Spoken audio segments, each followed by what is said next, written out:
सुधांशु जी बच्चों से बात कर रहे थे, सीधा जेनजी से बात कर रहे थे। उनके बहुत सारे सवाल हैं और उन सवालों का एक एक करके आप जवाब दीजिएगा। पहले जब मैंने इनसे पूछने की कोशिश की कि संसद में जो कुछ हो रहा है उसे देखकर आपको कैसा लग रहा है, 6 बिल जो पास हो गए हैं उसके बारे में क्या जेनजियों को पता है, तो उन्हें कोई जानकारी नहीं। उनको समझ में नहीं आ रहा है कि जेनजी के मुद्दे पर इस वक्त सही कौन है और गलत कौन है। अगर बिल पास हो रहे हैं, कानून बन रहे हैं, तो वो 4-4 मिनट 5-5 मिनट के अंतराल में चर्चा के बाद क्यों बन जा रहे हैं? ऐसे कैसे देश में कानून बने? क्योंकि बिल का विरोध करने वालों को ही नहीं पता होता है कि बिल के अंदर क्या है। जैसे आपको याद हो सीए बिल आया था, सिटीजनशिप अमेंडमेंट एक्ट, उसमें किसी की नागरिकता लेने का कोई प्रावधान नहीं था।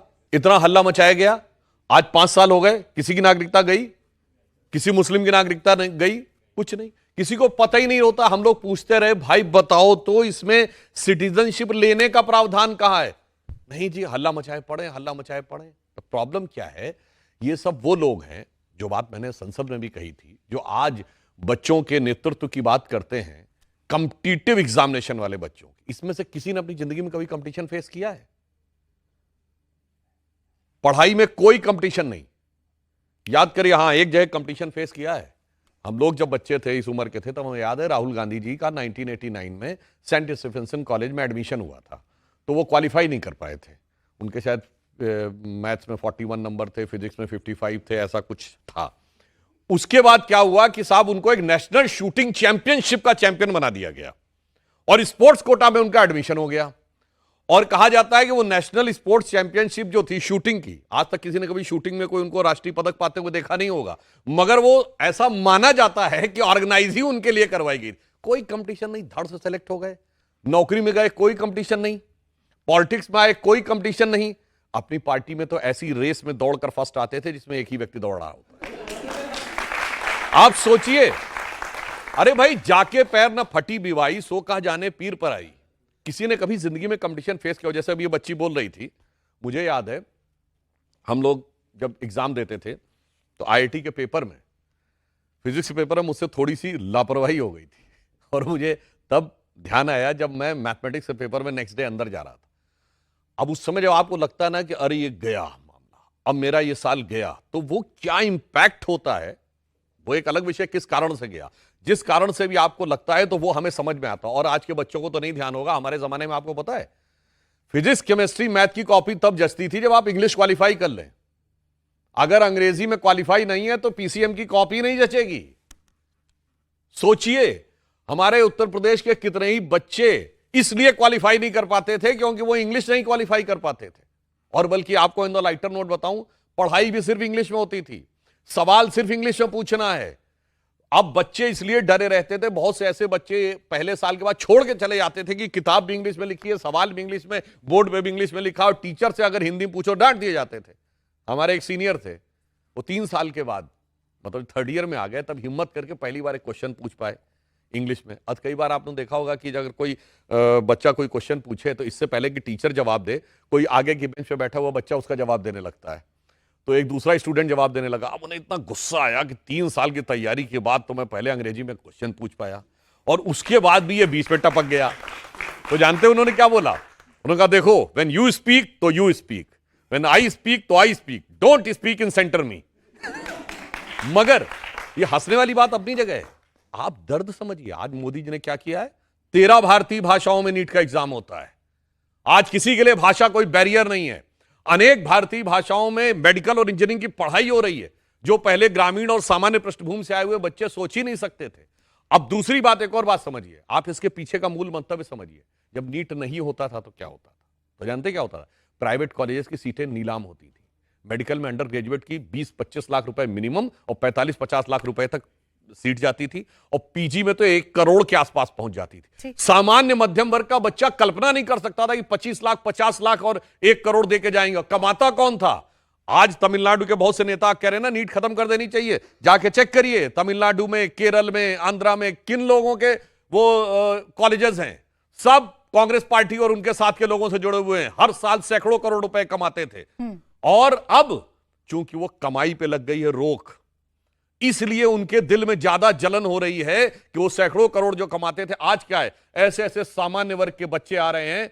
जो बात मैंने पार्लियामेंट में बोली थी कि बाड़मेर में एक डेली वर्कर लखा राम की बेटी सेलेक्ट हुई, तो लखनऊ का एक वो तिवारी लड़का जिसके बाप ऑटो ड्राइवर है वो सेलेक्ट हुए। ऐसे बच्चे कभी कल्पना नहीं कर सकते थे। यानी ये परिस्थिति आई, तो मूल कारण ये है कि उनके सरमाएदारों के जो धन के ऊपर चोट पहुंची है, वो दिल की चोट इतनी लगी हुई है, इसलिए वो लोग कह रहे हैं कि इसको खत्म कर देना चाहिए और पुरानी व्यवस्था को लागू। अगर चोटिल भी हैं राहुल गांधी, या दिल पे चोट राहुल गांधी की लगी हुई है, या राहुल गांधी कमजोर भी हैं, तो फिर तो आसान है ना कि आप विपक्ष को बता सकते हैं, खड़े होकर संसद में बता सकते हैं कि आपने क्या क्या किया और क्या क्या नहीं किया। अब राहुल गांधी रोज एक सवाल पूछते हैं, कहां है गृह मंत्री, कहां है गृह मंत्री, गृह मंत्री जवाब दो, अमित शाह जवाब दो। तो क्यों नहीं जवाब दे देते हैं, क्यों नहीं बता देते हैं विपक्ष को? आपने बिल्कुल सही कहा, समझदार बच्चे को कुछ भी समझाया जा सकता है, ना समझ और जिद्दी बच्चे को समझाना बहुत मुश्किल है। हम लोगों की तरफ एक कहावत होती है कि समझ समझ के समझाओ उसको जिसके की समझ है, और जो समझ समझ के भी ना समझे समझो क्यों ना समझ है। अब पार्लियामेंट में बताता हूं क्या होता है। किसी भी विषय पर डिस्कशन होता है तो रूल यह कहता है कि उस विषय का जवाब संबंधित विभाग का मंत्री देगा। जैसे ये लॉ बना तो जो कार्मिक मंत्री थे जितेंद्र सिंह जी ने, उन्होंने ही विषय को रखा, पूरी संसद में दोनों सदनों में डिस्कशन हुआ और लास्ट में मंत्री ने जवाब दिया। तो जब भी कोई होगा, वित्त का बिल होगा तो आपको ध्यान हो, बजट के ऊपर पहले फाइनेंस मिनिस्टर रखती हैं और फिर जब बजट पे सारा डिस्कशन हो जाता है तो रिप्लाई भी फाइनेंस मिनिस्टर देती है। भाई ये शिक्षा विभाग से जुड़ा विषय था, इसमें गृह मंत्री से जवाब का तर्क क्या है ये तो बताओ ना। यही बुद्धि उनके ऊपर है जिस कारण से वह समस्या उत्पन्न होती है। और एक और बात समझिए, मैं एक और बात कहना चाहता हूं, आज के बच्चों में जो भी समस्या दिखाई पड़ रही है, निश्चित रूप से किसी की परीक्षा अगर कैंसिल होती है और अगर उसे लगता है कि आने वाले समय मेरे कैरियर पर प्रश्न लग गया, तो वो एक बहुत संवेदनशील विषय है। इसीलिए आप ध्यान करिए कि प्रधानमंत्री जी ने और हमारी सरकार ने बहुत संवेदनशीलता के साथ इस विषय पर काम किया। आंदोलनकारी छात्रों से बात करने के लिए नड्डा जी, जितेंद्र सिंह जी गए, 2 राउंड बात की। उन्होंने कहा सरकारी जगह पे नहीं, प्राइवेट जगह पे करेंगे। वहां कॉन्स्टिट्यूशन क्लब में जाके बात करी। कोई प्रधानमंत्री जी ने फास्ट ट्रैक कोर्ट की घोषणा कर दी, कैबिनेट में नया बिल पास करवा दिया। अब हम लोगों ने विधेयक भी पारित हो गया, संसद से पारित होकर हर चीज वह की जा रही है। और यह भी सुनिश्चित किया गया, आप लोगों को चाहे ध्यान होना चाहिए कि जांच 3 महीने में कंप्लीट होगी।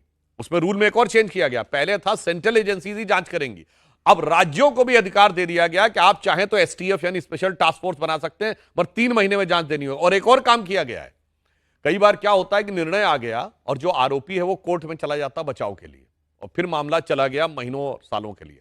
तो यह प्रावधान किया गया है कि अगर कोई आरोपी सजा होने के बाद जाएगा तो उसे हाई कोर्ट में सिंगल जज नहीं, मिनिमम 2 जज बेंच के सामने से बेल लेनी पड़ेगी। थर्ड थिंग, अगर उसे बेल मिल भी गई तो उस बेंच को 3 महीने के अंदर उसका डिस्पोजल करना ही पड़ेगा, वरना क्या होता है, उसने अपना बेल की एप्लीकेशन लगाई, पड़ी है बरसों बरस। तो इतनी व्यवस्था करके दिया है ताकि संवेदनशीलता के साथ स्थिति हो सके। और ये लोग, मैं छात्रों से कहना चाहूंगा, इन लोगों के दिल में कभी भी छात्रों के प्रति हमदर्दी, इन्हें तो भड़काना है किसी भी प्रकार से। और मैं सब प्रमाण बोल रहा हूं, 2024 में राहुल गांधी जी का बयान है कि आईआईटी में और मेडिकल में इसलिए अमुक जाति के लोग पेपर बनाते हैं, इसलिए अमुक जाति के लोग ज्यादा सेलेक्ट होते हैं। अगर दूसरी जाति के लोग पेपर बनाए तो दूसरी जाति के लोग ज्यादा सेलेक्ट होंगे। अब आप समझिए ऐसे व्यक्ति की बुद्धि को क्या कहा जा सकता है। भाई हम फिजिक्स में moving charge in a magnetic field की इक्वेशन हो, या इलेक्ट्रोमैग्नेटिक इंडक्शन की इक्वेशन हो, या जो लोग बायोलॉजी पढ़े हों तो जो डीएनए और आरएनए में होता है ना, 5 nucleotides, adenine, guanine, cytosine, thymine, uracil, उसका केमिकल कंपोजिशन हो, या प्रोटोप्लाज्म का केमिकल कंपोजिशन हो, इसमें जात कहां से आ गई? सोचिए, ये भड़काने के लिए सदैव लगे रहते थे। याद करिए, मैंने पार्लियामेंट में ही बोला था, 9th क्लास में फार्मूला पढ़ा था। आप सुनिए ना, वो आप लोग टेम्परेचर लेते हैं ना बॉडी का, तो क्या होता है, 98 डिग्री में बुखार माना जाता है, 98.4। अब डिग्री सेल्सियस में पूछा जाए तो 37 के आसपास आता है, क्योंकि सेंट्रीग्रेड को फॉरेनहाइट में बदलने का फार्मूला क्या है, C/5 is equal to F - 32/9। बताइए, किसी से पूछा जाए इतने डिग्री सेंट्रीग्रेड को में कितने फॉरेनहाइट आएंगे, इसमें कहां से जात आ गई? यह दर्शाता है कि कोई सूरत बदलना मेरा मकसद नहीं है, मेरा मकसद है हर कदम पे हंगामा होना चाहिए। इसीलिए मैं बच्चों से कहना चाहूंगा, बहुत सावधान रहने की जरूरत है। ये बहुत से बहरूपिये आपकी जेन्युइन समस्याओं के बीच में घुसकर खड़मंडल करने का प्रयास कर रहे हैं। ये अराजकतावादी तत्व हैं जो हर आंदोलन में पीछे घुस जाते हैं। याद करिए, सीए में भी यही चले गए थे, कृषि कानून में भी यही थे, और सुनिए ऐसे तमाम बातें। अब बताइए, शरजील इमाम को जेल से रिहा करना चाहिए, इसका नीट के साथ कनेक्शन मुझे कोई बता दे। आप बताइए ना, जिस ढंग की बातें की गई वहां प्रधानमंत्री जी को के साथ अभद्रता की बात, गाली गलौज की बात, वो सारी बात समझ में आ सकती है। अच्छा, एक गाना है, बस नाम रहेगा अल्लाह का, इसका नीट से कनेक्शन बताइए। और यही सीए में भी बोला गया, यही कृषि वाले आंदोलन में भी बोला गया, यही कुश्ती संघ के आंदोलन में बोला गया। तो ये वो मुखौटा है जो कभी मुसलमान के पीछे छुपता है, कभी किसान के पीछे छुपता है, कभी पहलवान के पीछे छुपता है, आज नौजवान के पीछे छुप रहा है।